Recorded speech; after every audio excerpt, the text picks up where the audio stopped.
Okay, and we are live. ¿Qué tal, amigos? Stuart here from Spain Speaks, coming to you with another live stream, 7:35 p.m. Monday evening, coming to you from the outskirts of Spain's capital, Madrid, 17 kilometres away from the centre of that city. And we'll look at some of the news that has caught my attention today. We'll have a look at some comments that have been left too on previous videos. Always lots of activity in the comment section.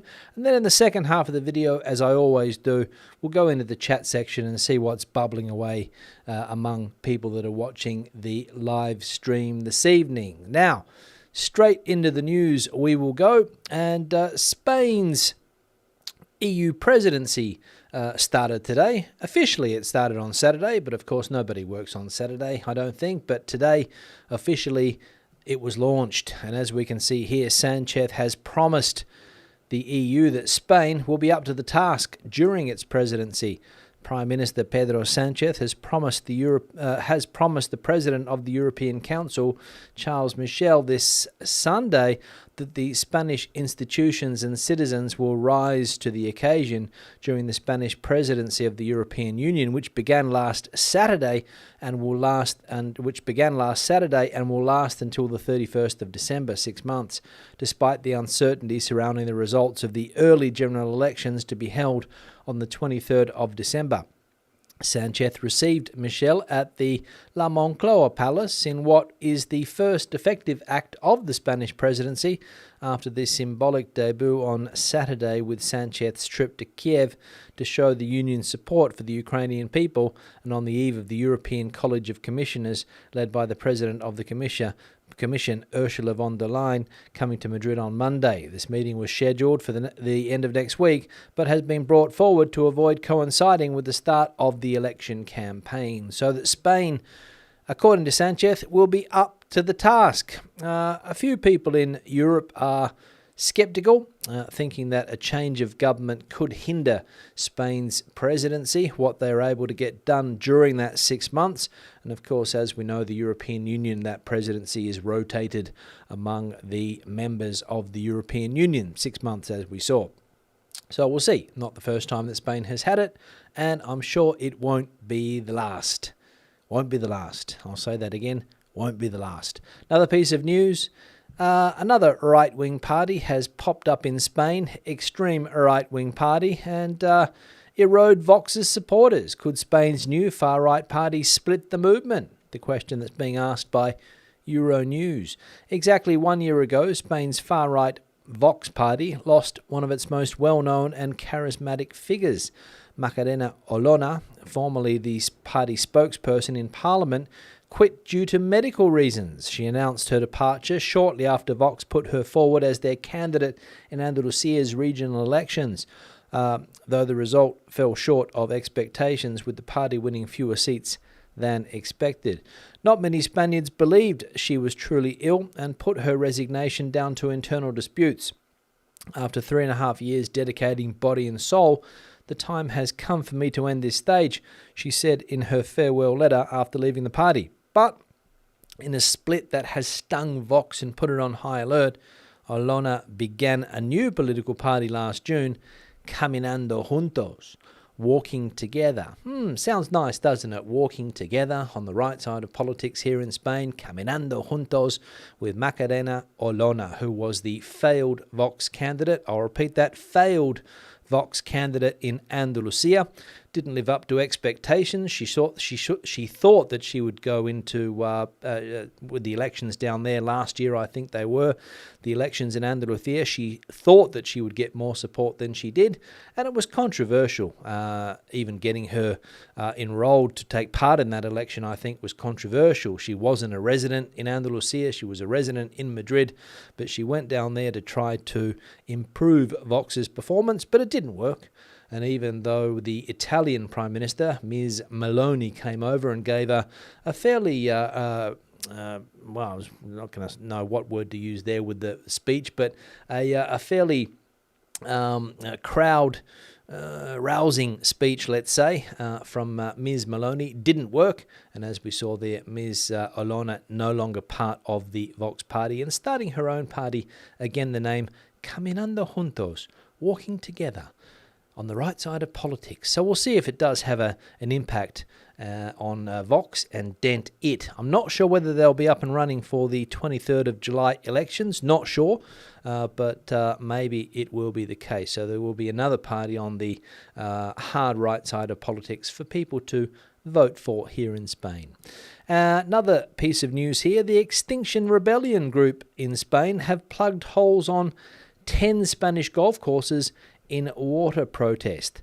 Climate activists in Spain have filled in holes on 10 golf courses to draw attention to the huge amounts of water the elitist leisure pursuit uses as a nationwide drought continues in the first heatwave of the year. Members of Extinction Rebellion, XR, revealed their latest Direction Action campaign in a video released on Sunday, saying that they had targeted courses in locations including Madrid, Barcelona, Valencia, the Basque Country, Navarra and Ibiza. Footage showed activists plugging holes with soil and planting seedlings alongside signs reading "Drought Alert, golf courses closed for climate justice." So taking their protests to the golf courses here in Spain, the many golf courses that are scattered around the country, a popular pastime for tourists mainly, not really the average Spanish population. Of course, Spaniards do play golf.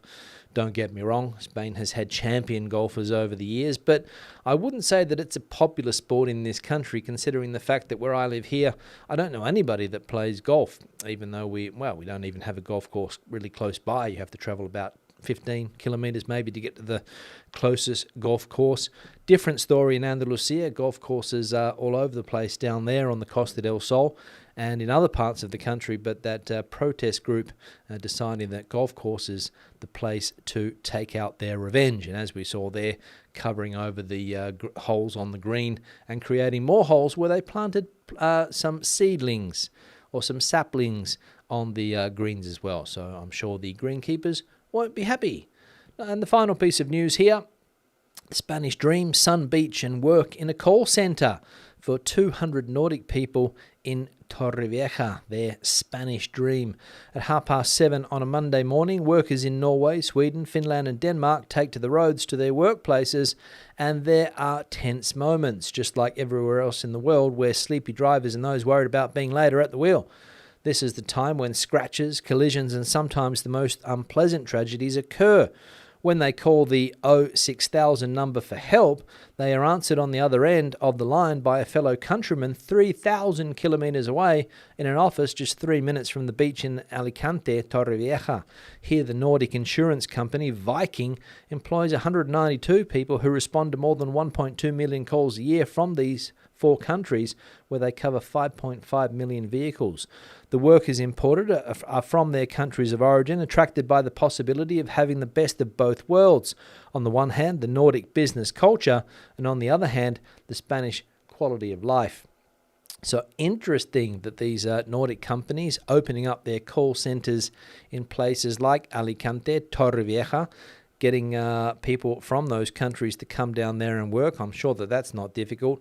And I read one person said the salary that they were earning, 2,000 euros a month. So clearly they said not a Nordic salary, but 2,000 euros a month in Torrevieja, enough to pay the rent and allow that person, the person in question working in that call centre, to have a fairly decent quality of life, especially with the weather that you get in that part of the country. And if you compare it to the weather up there in those Nordic countries, especially November, December, January, February, March, April, I'm sure that those people are indeed living the dream, the Spanish dream, down there in Torrevieja, Alicante. Now we'll move on. The first comment of the day that we'll look at now, this one here from Lars, and it says, when a conservative and far-right party and coalition vows to increase the development of a country, usually they only increase corruption. Not a nice prospect for Extremadura. Yeah, as we know, the right-wing parties in Extremadura, I think for the first time ever, or maybe the second time ever in Extremadura, in close to 36, 37 years of democracy, have been the most voted parties there, I think, or at least putting them together. I think the Socialist Party achieved the most seats, but they don't have any support because Podemos has gone. But Vox and the PP have enough seats to govern. And last week, as we saw, they reached an agreement. They didn't want to, the PP didn't want to join forces with Vox to begin with. They didn't want that radical discourse or radical speech that Vox was putting forward. But after speaking to the powers that be in Madrid, the head of the Partido Popular in Extremadura, I think, basically was told that she needed to find a way to get a coalition happening. And Lars points out here that corruption will increase as a result of a conservative coalition. Not sure. Corruption has no political colours in this country. It doesn't matter whether you are on left side of politics or the right side of politics. When people get into power, the corruption cases will show that it doesn't particularly favour one side of politics. We've seen Andalusia. That was a left-wing corruption scandal with the socialist government that were in power down there for 35 years plus. We saw in Valencia it was a right-wing political scandal, the PP involved down there in some corruption scandals. In Madrid, the same case also with the PP. And different parts of the country having their corruption issues, but not unique to the right and not unique to the left. But we'll see what happens in Extremadura. As we said, those two parties got the most amount of votes. So people, obviously, in Extremadura, the majority, wanting change. Next one here from user. Not sure what the name of this person is. I'm lucky in having a bakery in our village, Nordics, that serves many of the shops in the wider area. Yeah, lucky indeed to have a bakery still in the village, user. I think Sam was this person's name. Can't remember. But, the traditional bakery disappearing around the country. People have pointed this out, that they don't have a bakery option anymore in their city, town or neighbourhood, wherever they're living. If they do have one, it's normally expensive, catering for the bread connoisseur, if you like, somebody who likes to pay a little bit extra for a decent quality loaf of bread. We're talking Spanish loaf of bread, not the stuff that we get in Australia that we call a loaf of bread, not sandwich loaves, but more of a French loaf, I would say. That would be the comparison. Baguette, Spanish bread is similar to that. And as I mentioned, bakeries around the country disappearing, but in Torrox, no. And it serves the towns around the local area as well. So business opportunity, if you are willing to put in the hard work and get up early in the morning and get that bread ready, there could be a business opportunity here. But remember that supermarkets are dominating this market currently with all of the fresh bread that they have on offer. I say fresh because maybe it's not the freshest bread. It's normally frozen. It's probably not made daily. And the convenience stores also plug the other gap in the market. So very difficult if you have a traditional bakery to make ends meet nowadays, I would say. And there are also some powerful players that have franchised a bakery model, and they seem to be doing well, even though they are expensive. Another comment here from Jonathan. I used to live in Spain 10 years ago and I still miss Mercadona. The Mercadona supermarket still being missed there by Jonathan. And it is the most popular supermarket here in Spain. I'm not sure why. 25% of the market. I go there occasionally. I like some things. I don't like some other things. But I think it's, as I said last week, it's the simplicity of Mercadona that makes it attractive to a lot of people. There's no choice. Basically, you walk in, there's 2 or 3 product choices on the shelf, and it's eeny, miny, meeny, mo, or whatever that expression is, and away you go. Whereas if you go to some of the bigger supermarkets, the choice is endless, and you spend half your time trying to work out what to buy on the shelf. That's one of the problems that you have. In Mercadona, that is not an issue. Another comment here from the Elder Monkey. It's so sad that bakeries are dead in the UK. The only way to get a decent loaf of fresh bread is in a bakery at Lidl. Independent businesses are dying at a rapid rate and being dominated in the UK by corporations. Every town looks the same with the same shops. No variety, unlike in Spain. Thanks for your updates, Henry. Yeah, it's happening in Spain as well. No doubt that there is what's the word I'm looking for here? The uniqueness of Spanish cities is changing with globalization. Firstly, the presence of big chains that you see in every European city nowadays. Okay, you might not get a Starbucks in some of the smaller cities, but you'll definitely, in cities like Madrid and Barcelona and Valencia and Malaga, see Starbucks and those other big international brands. And also when it comes to the supermarket chains, the Lidls are starting to get more of a presence, Audis as well. So the difference that you used to get is disappearing, I would say, especially medium-sized and large cities.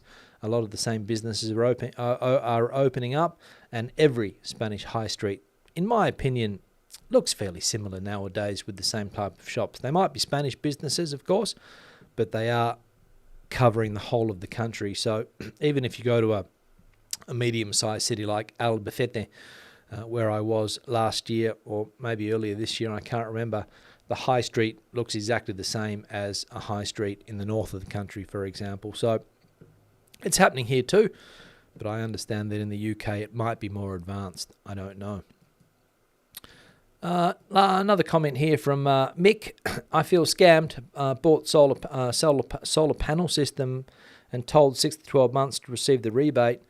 Now told 18 plus months. Has anyone received their rebate? Yeah, we'll open this question up, Mick, because I haven't got solar panels on my roof, even though a lot of my neighbours have. And I'm not sure what system they went through to get those solar panels, because I think that every town hall, autonomous community, regional government has a different plan when it comes to solar panels on roofs.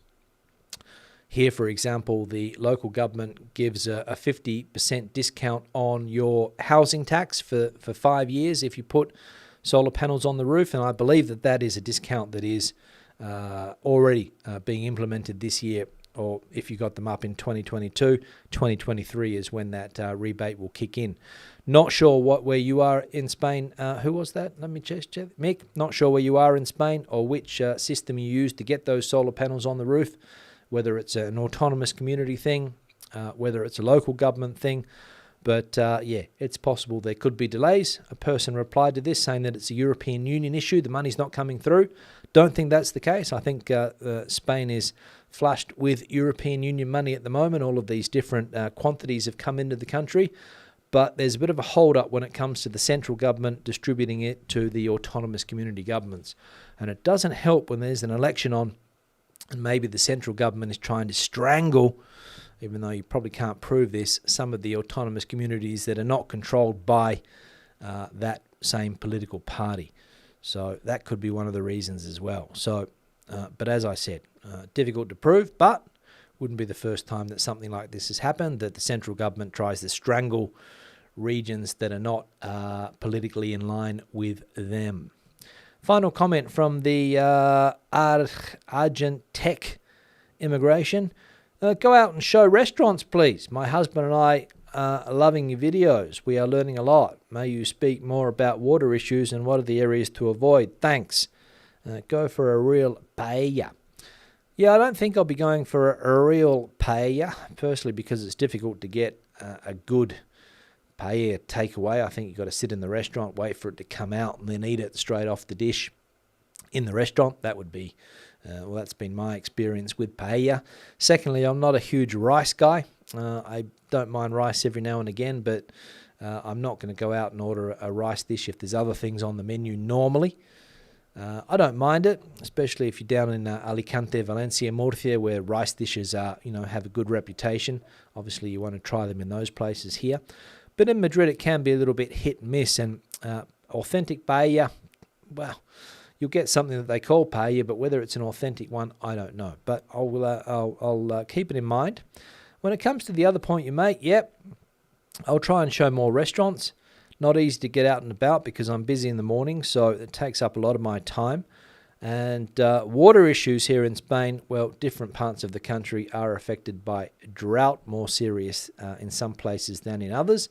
In general, the country is fairly dry, and we saw before that protest from the Extinction Rebellion group, who the other day were also protesting. Were they protesting at Lord's during the cricket, or was that another group? That might have been Stop Oil, which I haven't seen protest here. But Extinction Rebellion making their presence felt and ruining the morning of golf for many of who they call to be elite people that play the sport of golf. Their argument is that the golf courses use a lot of water for the satisfaction that it gives to a very small group of people. And you could argue that. But as people have said on this channel before, they use brown water, I think, is it, or grey water on the golf courses. So that's an issue. Now into the chat section I'm going to go. I'm going to change the backdrop first. I'm going to put a picture up that was sent through by our regular viewer Gigi, who's on the Camino de Santiago, as we know. And this is a picture of Santiago in the morning, I think when Gigi arrived. And we can see there that famous cathedral, the famous Santiago de Compostela Cathedral, not to be confused with Santiago de Chile. This is the original Santiago here in Galicia, home of the cathedral and final destination for the thousands and thousands of people like Gigi who are doing the Camino de Santiago this year. So if you're on the Camino and you've got Wi-Fi, you can watch these videos. I hope it's going well. If you've got a similar picture to this one that you'd like to see on the backdrop here, the email address is spainspeaks@gmail.com. You can see it up here. And if you've got anything else that you would like to bring to my attention, whether it's a newspaper article or anything along those lines, like some people did today, some real estate news was sent my way, always interesting. I think it was John that sent that through, so thanks for that, John. But that's the email address to get in contact with me. And if I don't get back to you quickly, because I have a bit of a backlog with the emails, I normally get about 6-7 emails a day, so it takes me a while to get back to everybody if I do, but I'll try. Now, also, the like icon will go on the screen. If you haven't hit the like icon yet, please do so. We're up to 64. Maybe we can get up to 65, 66, 67. If we get over 100, fantastic. But hit that like button down there. Just below the video, you will find it. And we'll see if we can get up, as I said, to a decent tally today as I go into the comment section here now. Or the chat section, I should say. Let's see what's going on. Some familiar names popping out at me already. Janet, the first one that I can see here. Hi from Oxford. Hello, Janet. Hope you are well there in that magnificent English city that is Oxford. Andrew also coming in from southeast London, another great British city, London. Remy with a Y coming in. Missed a few live streams. Watch thunderstorm after storm roll past, but no rain yet. Still a bit dry in Catalonia. That's another part of the country which is experiencing more severe drought. Catalonia. That person asked before. Barbara coming in from the Playa Flamenca down there in Alicante or Valencia. Not sure exactly where, but the Valencian community, I would say. Erica coming in from Catalonia also. Terrassa, lots of warnings, but no rain. 24, lovely temperature. Yeah, but the rain is needed, right? Because we don't want to go into another winter without any rain. But if it hasn't come yet, it's going to be difficult, I think. Sunny also coming in, saying that it's hailstones in Pay Porta in Valencia. There we go. Obviously, social media showing that. Alan coming in from Andalusia, El Puerto de Santa Maria, celebrating the anniversary of Pickett's charge on Gettysburg during the American Civil War. I think that is the day today. It is the 3rd of July today. So there must be a public holiday coming up soon in the States, isn't it? Is it not the 4th of July, the public holiday in the States? Today is a holiday, Independence Day. Some fireworks and drone displays yesterday evening. Many pets traumatized. Thanks for your report. So Independence Day is today, the 3rd, is it? I thought it was the 4th, or unless my calendar's a bit mixed up there. I'm sure we'll get to the bottom of that. 1, 2, 3, Sean away, County Waterford. Haven't checked in, but wondering what the polls are saying about the upcoming election. Well, the polls have changed a little bit, Sean. They're now saying that the right-wing parties won't have enough support to get a coalition. They're saying that perhaps the government currently in power, well, not the government currently in power because Podemos has been removed from the equation, but the left-wing side of politics, I think the latest polls are showing that they have made a bit of a resurgence in recent times. Precisely because, according to one newspaper, because of the Vox PP coalitions in Valencia, Extremadura, and other parts of the country. What else? Let's have a look here. William coming in from Glasgow, Scotland. Like number 17 is William. Thanks for that, William, for hitting that like button. And as we said, anyone else that wants to hit that like button, feel free. Doesn't cost anything, so hit the like button if you can. It's free to do. Ed coming in from Barcelona. Hot, 28 and sunny, of course. Yeah, I wouldn't expect anything less on the 3rd of July, to be honest. Ted coming in from Rhode Island. Hit the like button, everybody. Thanks, Ted, for saying that. Super chat from Kirk, $20 US, I think this is. Kirk is coming in from Florida. Planning a move to Spain in the future, I think, Kirk. Also a good barbecuer is Kirk. Sent me a photo of the Weber smoking away a few weeks ago. Thanks for that, Kirk. And also thanks for that. Have a few beers or a bottle on you guys. I will do. Thanks, Kirk, as I said. I'll just put the thanks button up just to show my appreciation for the support, whether it's super thanks or super chat like Kirk's there, buying me a coffee, Patreon, all of the links you can find below. So thanks for the support. Margaret coming in as well. Do I know if residents will be able to vote? We missed our vote in local elections, although, no, basically no, Margaret. You cannot vote unless you are a Spanish citizen in national elections. Doesn't matter whether you're European, doesn't matter whether you are from or you've been a resident here for a long time, you can't vote. Only Spanish citizens. The rules of the game, the rules of the game. Yes. Oswaka coming in from Oregon, 31 degrees Celsius there. Hope we're all going well. We are, Oswaka. Hope you're well. New Zealand correspondent Zane coming in. Kia ora, Stu. How are those whinging Poms outsmarted in the cricket? They don't like people who understand the rules of the game, and they use them to win, do they? Yeah, controversial, Zane. Don't want to go into it too much here because obviously it's a touchy subject for cricket, English cricket lovers especially. Yesterday's happenings in that test match, I think it's been established that it was all within the rules of the game. The official rules of the game, I think. So that's all I'll say on it. But I hope you're well, Zane. Ed noticed that Santiago Abascal would need to clean himself up and trim the beard. Bit rough looking yesterday. I think he's going for that look, Ed. They're a real beard-wearing group, the old Vox crew. They've all got a beard or some type of growth. Only a couple of them are clean-shaven, I think, but it is a look. The bearded look and the swept-back hair and the tight-fitting jackets and the tight-fitting pants, that's their look, Ed. So I don't know whether he's looking a bit unkempt at the moment, but I'm sure he'll clean himself up for the 23rd. Thanks for that, Ed. Sean the Prawn coming in from Dublin. Just thinking about inflation, Spain seems to be ahead of the pack in terms of less inflation. Why do I think this is the case? Well, we saw it the other day, Sean, that the interannual inflation rate down to 1.9%, considering that fuel prices, food prices, I think, and electricity or energy prices are lower this year than they were at the same time last year. But they also said that core inflation is still high at around 6%. Those things that I just mentioned, they're not included in core inflation. So still a little bit high, but electricity, as we said, fuel and supermarket prices, I think, down to around 1.9%. So basically, I think it's because people are being squeezed and they're not spending. I think that's the reason.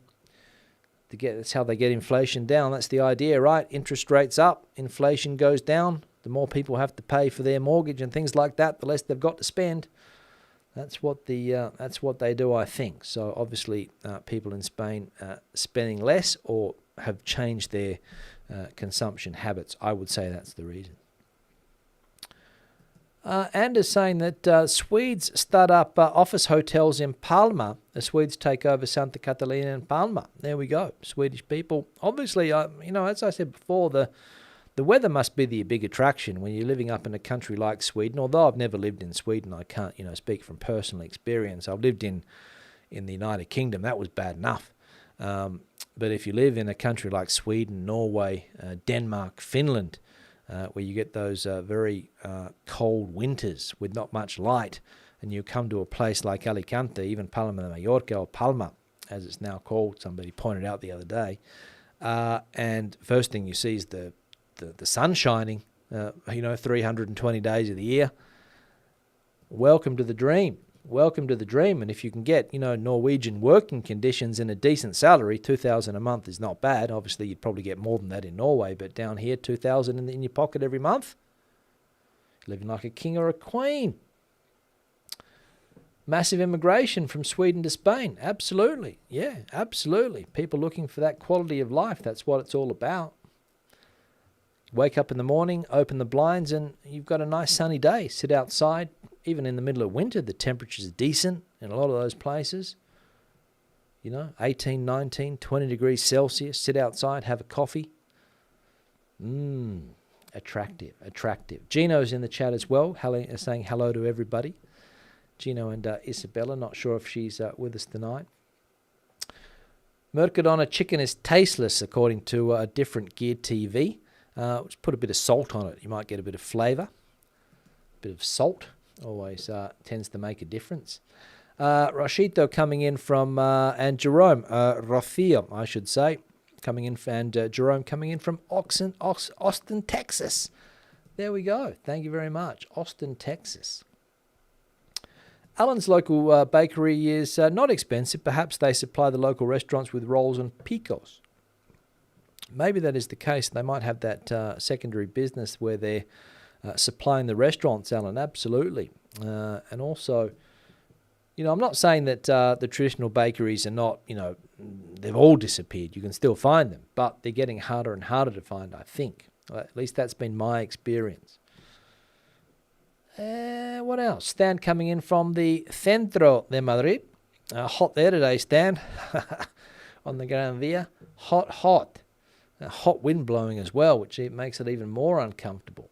Maria de Juan also adding to the bread conversation. Welcome fresh bread at bakeries in Spain. Fresh bread hard to find where I live. Supermarket bread has too many preservatives. It's also an issue, isn't it, Maria? The preservatives in the bread.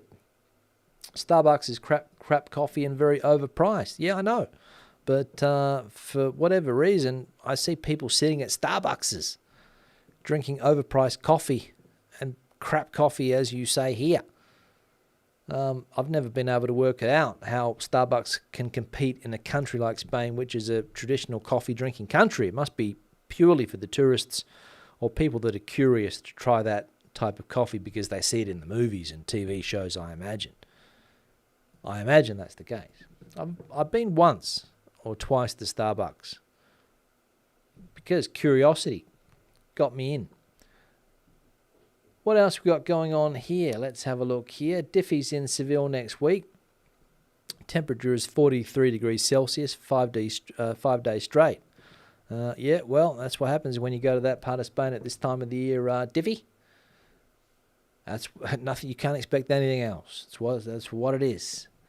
Raining a lot in Valencia now, says Jen. Yeah, not in Catalonia, unfortunately. Not in Catalonia. John flew back to Bristol today from Valencia, and missed thing about Spain. Things I miss about Spain: crap graffiti plastered everywhere, e-scooters terrorising me, dogs barking all bloody day and night, and the odd fight when they meet. Yes, that's right, John. That crap graffiti everywhere. People put up with it, don't they? Crap graffiti, e-scooters becoming more and more popular, dogs barking all day. Tell me about it. Not my dog, John. Not my dog. Rocío loves the empanada gallega.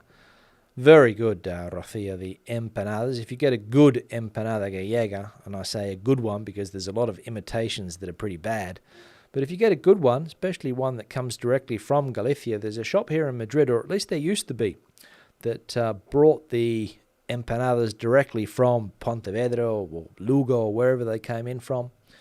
And they came down on the same day. And they normally stay fresh for 2 or 3 days. I think you can pick them up and eat them. And they were very, very tasty. Very, very tasty. And other traditional Galician products. What else? Let's see. Let's have a look here. August, best for parking in Seville as everyone's at the coast or in the north. Absolutely, Janet. You wouldn't want to be there in the middle of August, that's for sure. Locals are not crazy. They get out. They go to the coast or go north where it's cooler. That's it. 4th of July, says Alan. I thought it was the 4th of July, Alan, on the Independence Day. Thanks for setting that straight. I thought it was the case, but I got a bit confused when I saw the 3rd.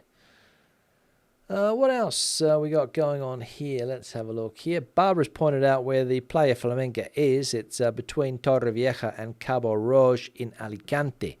There we go. But I was right when I said the Valencian community, right?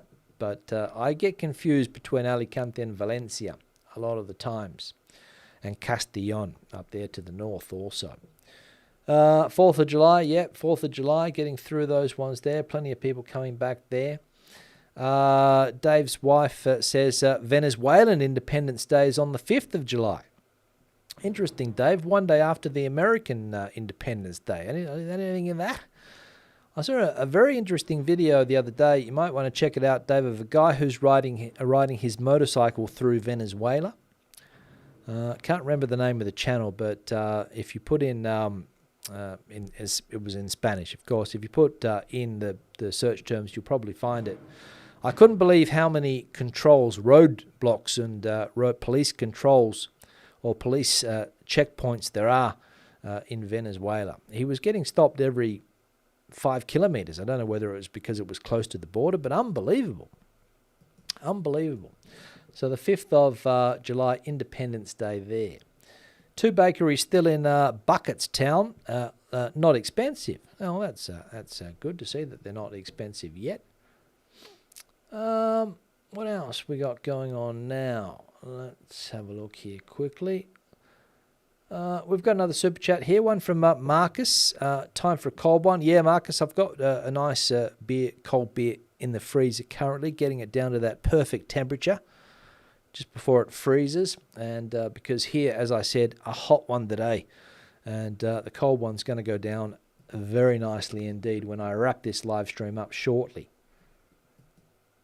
Marcus says 60 inhabitants and 3 wood fires. Is that? Probably is that bakeries, Marcus? Not sure. Starbucks is disgusting. They're all over the place here. Well, I think they originated in the States, did they not? Or was it Canada? Not sure, but I think it was in Washington State, Oregon, maybe, I think. Yeah, where they originated from. So obviously that's the model. And if you've got a successful business in the States, you know, you can take it anywhere you want, I suppose. What else here quickly? Let's have a look here. Roy coming in from Edinburgh, loving the live streams. Looking forward to getting back to Nordic in October. Hope it all goes well with that, Roy. I'm coming to the end of the chat here. So I'll be wrapping the live stream up and cracking my can of beer open in next to no time. 60 inhabitants and 3 bakeries with wood-fired ovens. Thought that's what you meant, Marcus. Thanks for that. Most goes wholesale to the better restaurants in Murcia. No problem with quality bread for us. Good to see, Marcus, that you can still get good quality beer. Peter also coming in, caught me live today. Always pick up the dog, and she doesn't bark out in the street, but she does at home. Yeah, my dog barks when somebody rings the doorbell. That's about it. And if a dog walks past, you know, she might say hello. But not really a barker, especially when this weather's very, very hot. She sort of hides under the in a cool place and only comes out when it's time to go outside and time for dinner. That's it. Apart from that, you never see it. Seattle is the place, so it's Washington State. Thanks, Alan, for pointing that out. I thought it was up there somewhere. Seattle. Yeah, I remember. They've been around for a while now, but they definitely cashed in on that. I think the States is probably a little bit different. I mean, again, only from what I've seen on television shows and movies and that, but you see a lot of people walking around with takeaway coffee. And I think that's what Starbucks probably does. They've, moved into that market, got into that market quickly, that takeaway coffee where you walk around with it, with your coffee with a straw. You never see many people doing that here. Maybe a few, maybe some tourists, but the locals are, they go into a coffee place, sit down, stand up, have a coffee, 5-10 minutes. If you're talking to somebody, maybe a little bit longer. But the takeaway coffee culture, at least here in Madrid, hasn't really taken off like it has in some other places. Even in Perth in Australia, everyone's now takeaway coffee, walking around with these little takeaway coffee cups everywhere. But not here, which is good. I don't think you need a takeaway coffee culture in a place where you can get a cup of coffee quickly, take some time out of your day, stop, sit down at the on a stool at the bar, have a coffee, and live a bit of Spanish life rather than taking your coffee away. John was joking about his trip there. Oh, thanks, John, for tongue-in-cheek comment. I didn't know whether you were being serious or not. Great for swimming, and the food always the best. Great calamari was eaten, and very hot in the Costa del Azahar. Yeah, absolutely. Yeah, that reminded me of some seafood that I had down in Almeria last year or the year before. Oh, I still remember how good it was. I still remember. Alan's saying that restaurants owners love Starbucks because they convince people to pay $4 for a cup. Yeah, that's right. You wouldn't pay €4 for a cup of coffee here, I don't think, except in Starbucks where they do charge you those prices. But you can get a nice cup of coffee here for still under €2, I think. At least in Madrid, it's still under €2. But creeping up all the time. And very popular here now also is what they call the café con hielo. So if you want to drink an iced coffee, you can even say café con leche con hielo as well. And they'll bring out a glass of a cup of coffee and a glass of ice, pour it over, and away you go. Very popular in the summer months. Starbucks does a huge drive-through business in the States. Yeah, I think McDonald's is on the drive-through coffee business now as well. In Australia, at least they are. Mac Cafe, obviously trying to take on Starbucks, but drive-through coffee, that's an interesting concept. You wouldn't have, I don't think that's here anywhere yet. Drive-through coffee. More sit-down is the model and spend a lot of time. Yeah, that's also true here, Chris. The Starbucks model here also went for that aspect that you could sit down, for a couple of hours in Starbucks and use your computer, connect to the Wi-Fi there, make sure that you have a VPN, connect to the Wi-Fi. No one was going to kick you out, and I think that's one of the selling points of Starbucks here as well. Whereas if you go into a traditional coffee shop and sit down for a couple of hours, the owner might tap you on the shoulder. You've been here too long, order something else. But Starbucks, no. So that was their selling point. Absolutely. Café Bombom con hielo. Yellow. Yeah, interesting spelling of the word yellow there. Interesting. But I understand what you mean, Marcus. I understand what you mean. Seattle for Starbucks from Kirk. Thanks, Kirk, for that. Now, I'm at the end here of the chat section. So I'm going to wrap it up. Thank you very much for watching, as always. Final one here from Zane, which has just come through. Starbucks struggles to get market share in New Zealand and Australia because the coffee's so bad. They're great cafes. There are great cafes and coffee here every 30 metres or so main streets. Yeah, I imagine that New Zealand would be on the good coffee culture, even though, Zane, as you know, I haven't been down to your neck of the woods for a good 20 years, I think, was the last time I was down in Auckland, a long time ago. So I don't think there was much of a coffee scene back then. But I imagine in the last 20 years or so, that side of New Zealand cuisine has really taken off, as it has done over the other side of the ocean there in Australia. So I imagine that's the case, because Australia is a country that coffee has also become reasonably good. Heidi saying that Café con Leche is a summer drink, her summer drink. seems to have started a new trend in the barrio. Yeah, a lot of people ordering it now. Heidi, everybody seems to be ordering it now. We went out for lunch a few weeks ago with, I think, one of these big luncheons, and there was 20 people sitting down. I reckon at least 15 people ordered café con leche. Café con hielo. Hielo. What else? Let's hang out. What else we got here? Let's have a glass of wine soon. Absolutely, Dave, we will. We'll have a glass of wine shortly. New Zealand invented the flat white and instant coffee. There we go. New Zealand is leading the way with the flat white. And if you've been to Australia or New Zealand, you'll know what a flat white is. Now, I'm going to wrap that up. Thanks for watching today. Another super chat come through, which I didn't say thanks to, NVN. Thank you very much for that, NVN. I'll also put that towards my next beer.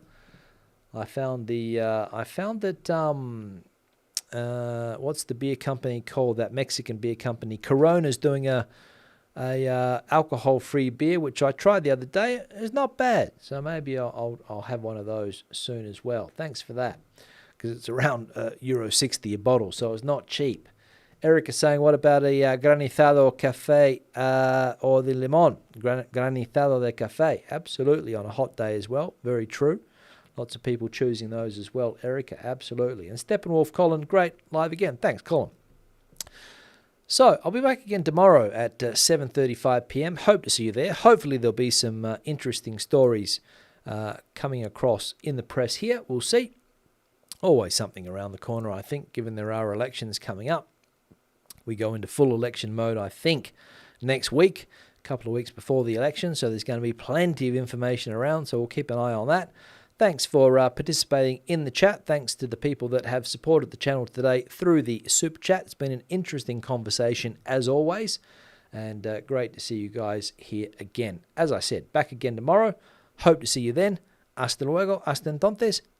Adiós.